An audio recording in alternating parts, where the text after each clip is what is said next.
Hello friends, welcome to Sangeeta healing temples. और आज मैं बहुत अच्छी टेक्निक के बारे में बताने वाली हूँ जो आपकी पूरी लाइफ ऑल्टर कर सकती है। तो ये है हिप्नोथेरेपी के बारे में। लोग ज़्यादातर रेकी के बारे में बात कर रहे हैं, लॉ ऑफ अट्रैक्शन की बात कर रहे हैं, और हिप्नोथेरेपी को हमने बिल्कुल ओवरलुक कर दिया है कि हिप्नोथेरेपी हमारी मैनिफेस्टेशन में, हमारे गोल्स को फुलफ़िल करने में, चाहे वो मनी का गोल हो, चाहे वो रिलेशनशिप्स का हो, चाहे वो एंगर मैनेजमेंट हो, चाहे वो फोबिया हो, डिप्रेशन हो, एंग्जाइटी हो, इन सब में हिप्नोथेरेपी बहुत अच्छा काम करता है और हम हिप्नोथेरेपी को इग्नोर नहीं कर सकते। रेकी जितना वैल्यूएबल है उतना ही हिप्नोथेरेपी भी है।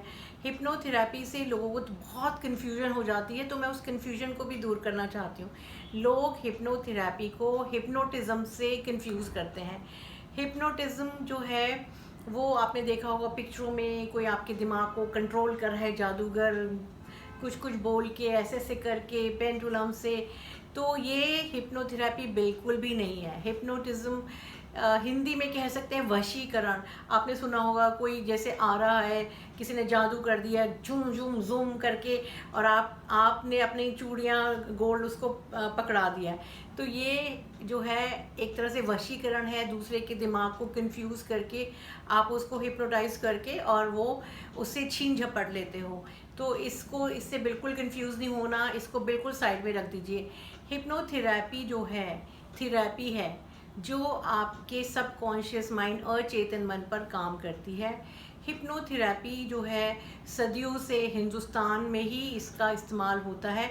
इसको जैनिज़्म में प्रेक्षा ध्यान कहा जाता है। तो प्रेक्षा ध्यान जो है, अगर आप कहीं लाडनू यूनिवर्सिटी में जाएंगे, वहाँ पे मेडिटेशन पे पूरा कोर्स होता है प्रेक्षा ध्यान पे। तो प्रेक्षा ध्यान बड़ी पुरानी पद्धति है। प्रेक्षा ध्यान के द्वारा महावीर, बुद्ध लोगों को पुनर्जन्म में ले जाया करते थे। तो प्रेक्षा ध्यान कहें या हिप्नोथेरेपी कहें मॉडर्न भाषा में, जो एक तरह से कह सकते हैं अंग्रेज़ों ने हमसे लिया है, और उसको ये कार्ल जंग और बहुत सारे साइकोलॉजिस्ट ने इस्तेमाल किया है। साइकोलॉजी में भी हिप्नोथेरेपी का बहुत इस्तेमाल होता है। तो इससे आप डिप्रेशन को दूर कर सकते हैं। इससे जो बच्चे पढ़ाई में जिनका मन नहीं लगता, तो उनको आप जो है अच्छे से पढ़ाई में मोटिवेट कर सकते हैं, और आप जो सबकॉन्शियस माइंड के पैटर्न्स हैं उनको बदल सकते हैं। जैसे कि लोगों को फियर और फोबियाज़ होते हैं। मैंने एक जो क्लाइंट लिफ्ट में जाने से डरते थे, उसका वो दूर किया है। हम मनी रेकी में भी हिप्नोथेरेपी का इस्तेमाल करते हैं, क्योंकि जब हम हिप्नोथेरेपी करते हैं तो हमारे मनी के जो पैटर्न्स होते हैं, जो हमारे सबकॉन्शियस में बिलीफ सिस्टम बैठ गए, जो छुपे हुए हैं हमारे कॉन्शियस माइंड से, हिडन है, एम्बेडेड है सबकॉन्शियस माइंड में। फॉर एग्जांपल, एक बिलीफ सिस्टम अक्सर आम जो सब में होता है कि मनी बहुत डिफ़िकल्ट है कमाना, और ये इतना डीप रूटेड है। और हम सोचते हैं हम पॉजिटिव थिंकिंग करेंगे, नहीं नहीं मनी बहुत इजी है, एफर्मेशन करेंगे तो ये मेरे को मनी बहुत सारा इजीली मिलना शुरू हो जाएगा। ये इतना आसान बिल्कुल भी नहीं है, क्योंकि आपका subconscious mind is the king. Subconscious mind control करता है कॉन्शियस माइंड को। आपने 2-4 मिनट तो सोच लिया पॉजिटिव, बट ज़्यादातर आपका कंट्रोल जो है सबकॉन्शियस माइंड के पास है। तो यहाँ पे हिप्नोथेरेपी आपके काम आती है।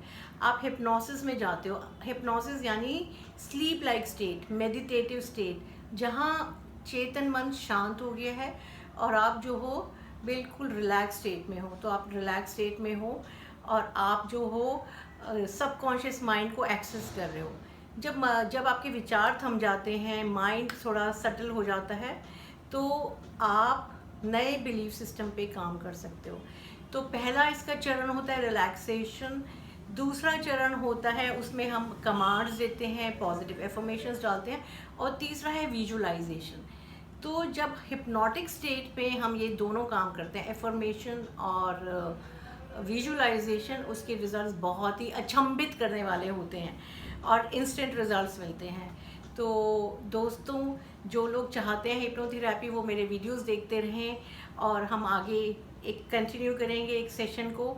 उसके बारे में और जानने के लिए नेक्स्ट वीडियो का इंतज़ार करें। Thank you, bye bye, sayonara.